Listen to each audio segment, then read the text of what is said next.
Welcome to Black Academics Learning. It's time to stir your curiosity. Black Academics Learning provides interactive curriculum to support your education. It is an offshoot of Black Academics Television, altering the media landscape. Today we are learning about the potential of education as a corrective, anchored by the words of Dr. Kevin Foster, from Black Academics Television Season 7, Episode 3. In this lesson, we will learn how education can be a long-term remedy to correct problems in USA society, with help from the founder and executive producer of Black Academics Television. First, a question. What comes to mind when you hear the Carter G. Woodson quote, "If you can control a man's thinking, you do not have to worry about his action"? Before our speaker begins, pause and reflect on this quote. This quote is mentioned in Dr. Foster's speech, and it relates to what you are about to see. Let's move forward with the words of Dr. Kevin Foster. Woodson spoke of the miseducation of black people. He spoke of how, going into the 20th century, masses of black people were being controlled no longer through physical bondage, but through mental bondage. They were being taught that they were inferior, and too many, according to Woodson's analysis, were accepting this judgment. Woodson wrote, "If you can control a man's thinking, you do not have to worry about his action. When you determine what a man shall think, you do not have to concern yourself about what he will do." This statement on miseducation was specific to the black circumstance, but the concept can be applied to any who are manipulated to act against their self-interest. Coupled with miseducation is undereducation. Undereducation can involve the refusal to teach relevant facts about history, social relations, or even math and science.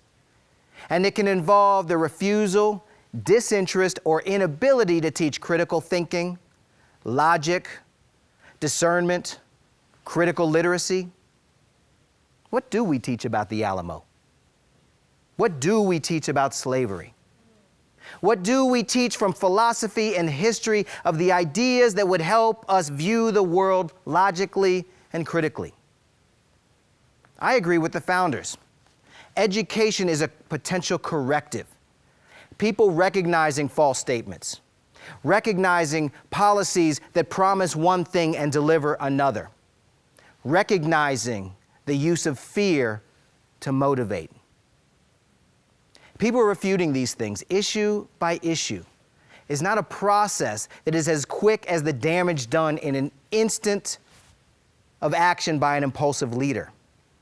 But it is still the long-term remedy that leads to shifts in American sentiment, shifts in laws, policies, and practices, and as well the replacement of regimes.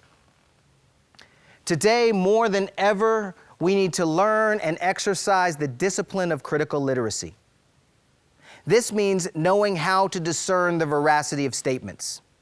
This means understanding the process whereby facts or pseudo-facts are cobbled together to fit predetermined narratives. This means choosing as habit to dive into the original sources when determining whether you will co-sign someone else's assessment. Co-sign with your wallet, co-sign with your vote, or co-sign with your quickness to like, share, or retweet. Right now, we are on the seas amidst a hurricane of misinformation. Knowledge, discernment, critical literacy, critical thinking are planks and sails of the craft that keep us afloat and moving safely. But the boat is leaking badly and in need of repair. We need to hearken back. We need to think back to the words of Carter G. Woodson regarding the miseducation of black folk and recognize that the challenge facing black folk recognizing and rejecting misinformation and bad analyses that would further subjugate us, these today are challenges facing us all. Just as according to Woodson, the oppressor indoctrinates the weak with the interpretations of the crimes of the strong, it is also the case that education, discernment, and knowledge, these are not only our lights of liberty, they are our bulwarks against tyranny. Now, let's process that piece of Dr. Foster's presentation. How are miseducation and undereducation similar and different? How does Dr. Foster hope that education can help students and society?